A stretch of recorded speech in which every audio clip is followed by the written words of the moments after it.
6 itu. Jadi kalau azasnya terhadap kasusnya Bang Roy Suryo ya yang disangkakan terhadap pasal pencemaran nama baik, fitnah ya kan, pasal 13, 310 dan 311 tadi.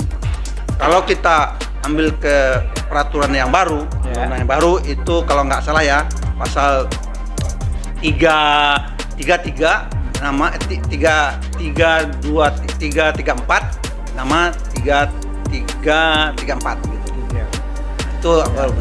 Itu yang dilihat dari pasal tersebut ancamannya kalau pasal yang lama itu 4 tahun lah, paling tinggi 4 tahun. Tapi yang undang-undang yang baru itu ancamannya 3 tahun. Artinya kalaupun itu diberlakukan tentu akan diberlakukan pasal yang menguntungkan lah bagi terdakwa atau tersangka ya. Jadi bisa jadi nanti penuntutan yang dilakukan oleh ini kan baru pasal baru penyidikan oleh kepolisian, belum dilimpahkan kepada jaksa penuntut umum. Ketika kalau jaksa penuntut umum kalaupun disesuaikan dengan pasal yang sekarang gitu, tentu unsur-unsurnya harus dilengkapi juga sesuai dengan pasal yang ada sekarang. Mungkin bisa saja begitu diterima oleh jaksa penuntut umum akan diberikan lagi petunjuk-petunjuk. Nah, diberikan petunjuk, ini loh, ini harus diapakan. Adapun dengan undang-undang yang sekarang itu bukan lagi kewenangan dari kejaksaan, itu lebih tinggi lagi. Ditambah bisa langsung pada saat itu bisa menghentikan juga, dihentikan. Dia tidak meneruskan gitu. Nah, bisa. Nah, kalau dulu kan dia berikan petunjuk dan dilengkapilah oleh penyidik gitu kan. Ketika penyidik tidak sanggup, ya urusan penyidik lah yang melakukan. Nah, sekarang jaksa penuntut umum bisa melakukan penghentian seperti itu. Jadi dari sisi itu terhadap maksudnya terhadap Bang Roy Suryo dan CS ya ibaratnya ya pasal itu nggak pengaruh kalaupun kembalikan dan jaksa penuntut umum kan juga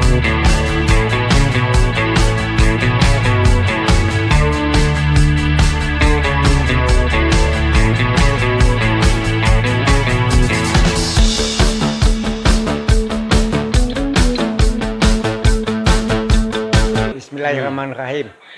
Assalamualaikum warahmatullahi wabarakatuh. Di samping saya ada Bung Jack sebagai pengacaranya Roy Suryo CS. Saya sendiri Buyung Ishak dari UI Watch. Kita ingin menggali dengan berlakunya undang-undang yang baru KUHP ya. Ya, KUHP sama KUHP juga. KUHP. Nah, apa dampaknya terhadap Roy Suryo CS? Apakah undang-undang yang lama masih berlaku atau tidak? Bisa dibantu untuk dijelaskan? Ya, terima kasih Bang Buyung. Ini suasana kita masih berduka ya. Kita mengucapkan dulu ikut belasungkawa kepada saudara-saudara kita yang ada di Aceh, Sumatera Utara, dan Sumatera Barat. Katanya kampungnya. Iya Bang, saya juga kena kampung saya Bang. Alhamdulillah saya juga kena. Iya Bang. Jadi itu Bang, kita berduka, semoga semua permasalahan itu dan bencana itu menjauh dari semua apa yang ada saudara-saudara kita yang ada di Aceh maupun Sumatera Utara maupun Sumatera Barat. Semoga mereka sabar dan tabah menghadapinya gitu. Semoga membawa berkah. Ya, amin. Ya sesuai dengan pertanyaan Bang Buyung tadi, masalah apa sih dampaknya terhadap kasusnya Bang Roy Suryo terhadap KUHP yang sekarang sudah berlaku ya kemarin tanggal 2 ya Bang ya.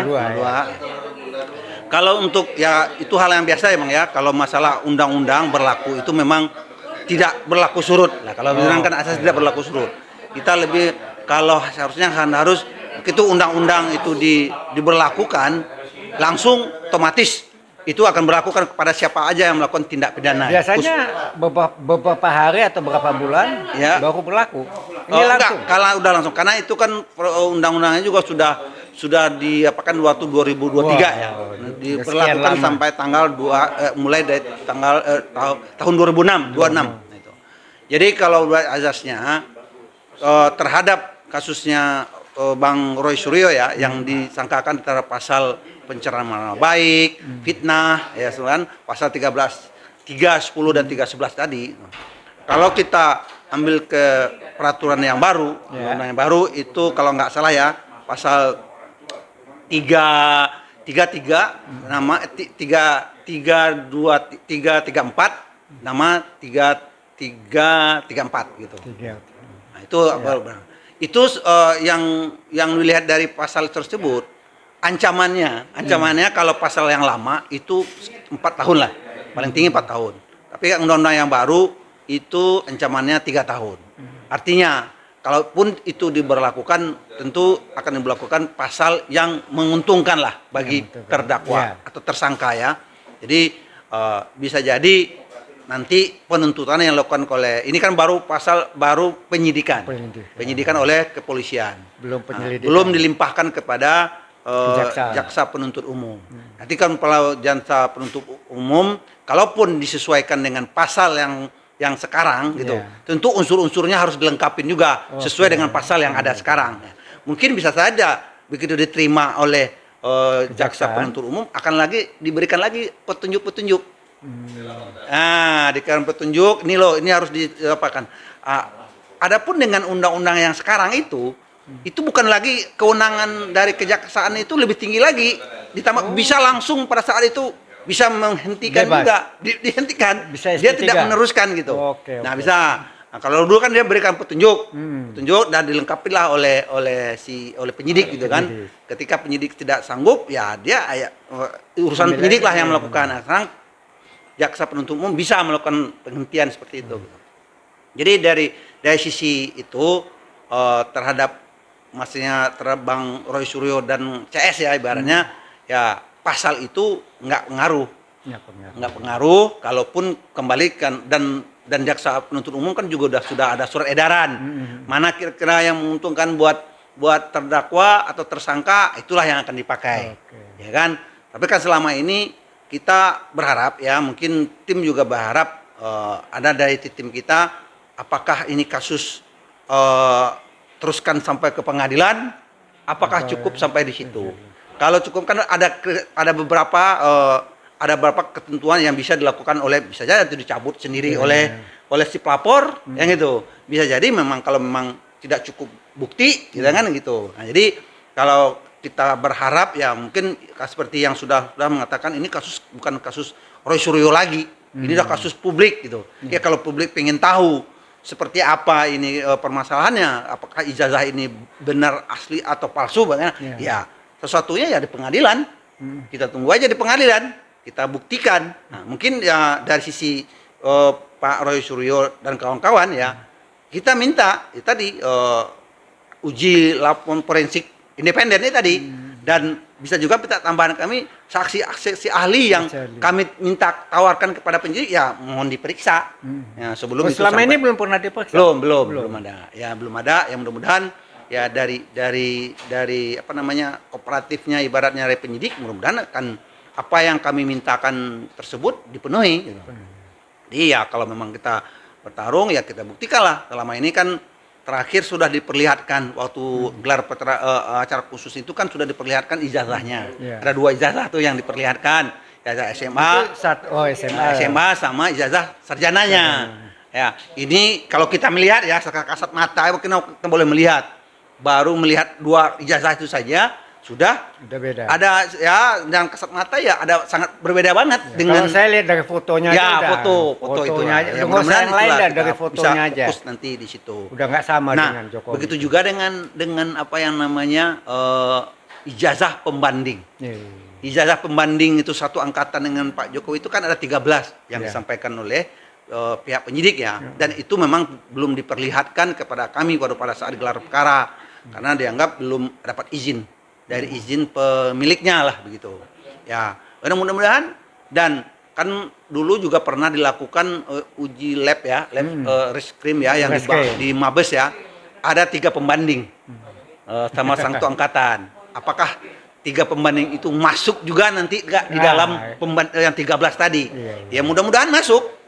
mudah-mudahan masuk gitu. Karena kita sudah punya data itu kan, dan memang sudah dilihat juga pada publik bahwa ada 3 pembanding tadi. Ya kalau dalam 13 itu masuk ya kita bersyukur aja itu masuk kalau itu sebagai pembandingnya. Karena memang dari 3 pembanding yang ada di Barreskrim itu yang dijadikan dasar oleh katakanlah Rismon ya untuk membandingkan dengan ijazahnya Jokowi. Sampai yang ada tempe apa yang itu kan semuanya. Nah, begitu juga dengan kalau masalah inbox-nya apa segala watermark itu kemarin saya kalau kesamata nggak melihat sih gitu. Cuman kalau ada teman-teman yang lihat karena kan dilihatkan saja. Saya belum nggak yakin juga gitu. Jadi mudah-mudahan kalau sampai ke pengadilan ya kita bertarung aja gitu. Yang mudah-mudahan juga Pak Jokowi datang gitu. Nah ini kan dia selama ini nggak pernah datang dan tidak ada pemaksaan dari pengadilan untuk paksa. Nah itu yang saya aneh di situ gitu. Seharusnya kan ada panggilan paksa. Kalau kita coba ada masalah, didatangin sama polisi. Ya kalau saya sini digambarkan juga sih Bang Buyung ya. Kalau di situ kan ibaratnya di pengadilan-pengadilan baik perdata ya di sana ya, dikatakanlah di Solo apa itu kan Pak Jokowi itu kan sebagai ibarat tergugat ya. Tergugat tuh mungkin bisa saja dia dilakukan oleh kuasanya gitu kan. Kalau di laporan di Polda kan Pak Jokowi sendiri yang melaporkan. Ya namanya yang melaporkan dia harus datang juga nanti di pengadilan. Yang mudah-mudahan dia datang karena kan dia melaporkan ke Pak Jokowi. Dia melaporkan dari Rismon CS dan telah yang dilaporkan dari 12 menjadi 8 orang tersangka tadi gitu kan. Ada isu nih. Jokowi ngajak damai. Nah, kalau dia ngajak damai gimana ada dapat bocoran nggak dari Rosuryo? Nah, itu ini. Ya kalau masalah damai-damai itu kan memang sudah banyak yang memfasilitasi lah ya. Namanya besar seperti kayak tim reformasi yang dipimpin oleh Pak Prof Jimli ya. Nah, itu kan pun udah ditolak lah kan sampai mereka pun dari 3 RRT ini kan nggak dibolehkan hadir lah pada saat itu. Kalau buat kami nih teman-teman dari WeWatch ini kan kalau masalah ini tidak boleh damai. Ya. Ini masalah nasional. Masalah publik. Ya jadi jangan damai. Kalau damai mau ngapain kita? Salah dari dulu. Ujung-ujungnya duit kalau damai. Ya, menurut saya. Ya. Kita lebih baik jalan terus apapun yang terjadi. Ya kalau dia memang benar itu dia punya ijazah ya syukur. Kalau enggak dia harus dapat sanksi yang berat. Gimana tuh teman-teman dari semua proses itu udah kita jalanin. Artinya ada beberapa teman-teman kita yang belum diperiksa. Maksudnya belum diperiksa tapi sudah jadi tersangka. Tentulah seperti Bang Egy, ya kan? Nah, ada beberapa yang sudah diperiksa juga. Ada juga waktu pas gelar perkara menyampaikan kenapa nggak melakukan ibaratnya pra peradilan kan gitu. Ya kami secepatnya. Kalau kami semua nggak usah lah pra peradilan karena kita hitung-hitungan kita pra peradilan itu pertama akan mengulur waktu juga sama gitu.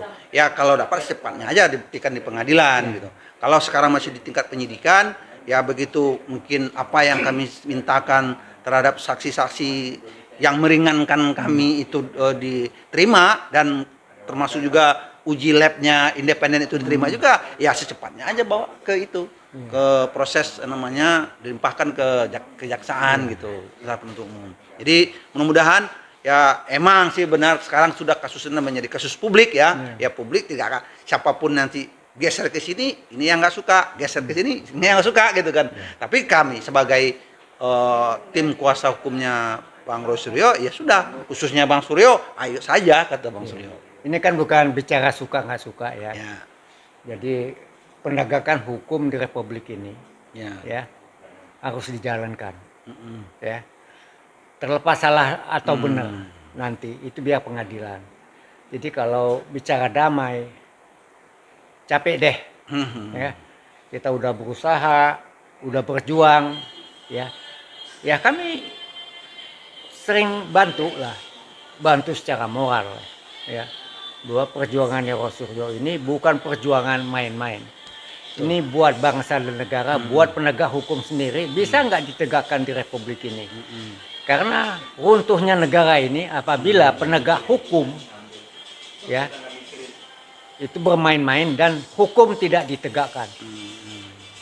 Ini yang saya lihat ya. Ini udah masalah nasional. Apalagi Jokowi itu menurut Bang TB katanya dia nomor 2. Bukan menurut Bang TB. OCCRP. Oh, CCRP. Tadi ngobrol sama Bang TB. Katanya ada CCRP ngomong begini-begini. Waduh. Ini kan udah merusak Republik ini. Nah, itu juga mesti didiamkan. Sekarang kalau misalnya ada yang demikian, ya, apa kita diam? Apa kalau diusut bisa nggak dari siapa pengacara kita yang bisa mengusut itu? Apa mungkin nggak? Ya, dia ini melakukan kesalahan sampai CCRP itu melakukan penelitian bahwa Jokowi itu nomor 2 koruptor di Indonesia, di dunia. Coba dunia loh, bukan Republik Indonesia. Ya. Nah itu bisa nggak? Mungkin nggak? Ya, Pengetahuannya kalau Bung Jack. itu di dunia ini ya hukum ya, ya. Kalau sudah istilahnya mengadili ibaratnya mantan rejim ya, tentu kembali kepada rejim yang baru. Apakah dia mau mengadili kan gitu kan? Kita contoh lah seperti rezim yang di mana itu diadili sendiri oleh rejimnya yang sudah ada gitu. Nah, kalau sekarang kan ya kalau saya melihat kan apakah political will dari rejim yang sekarang katakanlah Pak Prabowo mau nggak mau mengadili itu gitu kan. Nah, tinggal sarana sudah ada KPK ya kan, KPK ada, kejaksaan juga ada gitu kan, bisa saja gitu. Nah itu masalahnya KPK sendiri kita ketahui kayak begitu, polisi juga tahu sendiri kayak apa. Nah, penegak hukum di Republik ini saya rasa nggak bisa dibanggain, nggak bisa diharapkan, nggak bisa dibanggain. Itu semuanya katanya nih. Kalau kita ke bawa masalah kita ke polisi, ya hilang ayam, bisa hilang sapi. Ngeri nggak tuh kalau diomongin seperti itu. Jadi kita mesti kayak apa? Orang juga nggak berani, ya. Ya, gini Bang Wuyung ya, karena tadi bicara penegakan hukum. Ya. Kalau penegakan hukum itu tidak terlepas dari subsistemnya. Ya, berarti subsistemnya kan di situ ada politik ya. Enggak subsistem kan ada 3 perangkat di situ, ada 4 lah. Kepolisian, penyidik, kejaksaan sebagai penuntut, kehakiman sebagai hakim pemutus. Nah, ini sesuatu ada namanya pengacara, advokat. Nah, di situ tuh harus begitu karena ya mudah-mudahan yang dalam sekarang aturan yang baru, KUHAP yang baru ya, KUHAP ya, hukum acaranya itu ya bisa diterapkan. Nah, di mana ada kelemahannya nanti akan dilihat di situ gitu. Jadi satu lagi Bang Buyung ya. Tadi sedikitnya karena ini udah menyangkut UI Watt ya. Nanti tim ahli kita itu juga ada UI loh. Dari Fakultas Hukum Bang Ganjar kalau nggak salah. Ganjar. Ahli, Ya. Ganjar. Saya kenal itu. Mudah-mudahan ya. Ganjar kenal. Itu. Adik kelas. Nah, adik kelasnya kan. Dan Profesor Ganjar berjalan dengan baik dan ya secepatnya lah karena memang sepertinya masyarakat sudah mulai udah gerah juga ya gitu. Ya mudah-mudahan sebagai penyidik dan secepatnya kalau memang itu tidak bisa ada buktinya ya segera letakkan, kalau sudah ya sudah kan punya sarana apakah dihentikan, apakah itu urusan dari kepolisian penyidik. Oke, Bung Jack. Terima kasih nih. Ya. Informasi ini sangat mencerahkan kita ya. Jadi yang tadi teman-teman juga tadi kita pernah ngomong-ngomong juga gimana nih dengan KUHAP yang baru ini ya, ternyata sudah disampaikan secara gamblang. Semoga informasi ini bisa membuat pencerahan buat semua yang menonton konten kita ini ya. Terima kasih Bung Jack. Siap ya. Saya rasa harus bersiap terus nih ngadapin KUHAP yang baru ini ya. Oke? Ya, siap Bang. Selamat sore. Selamat sore Bang. Makasih Bang ya. Ya, makasih. Kejujuran, kebenaran, dan keadilan.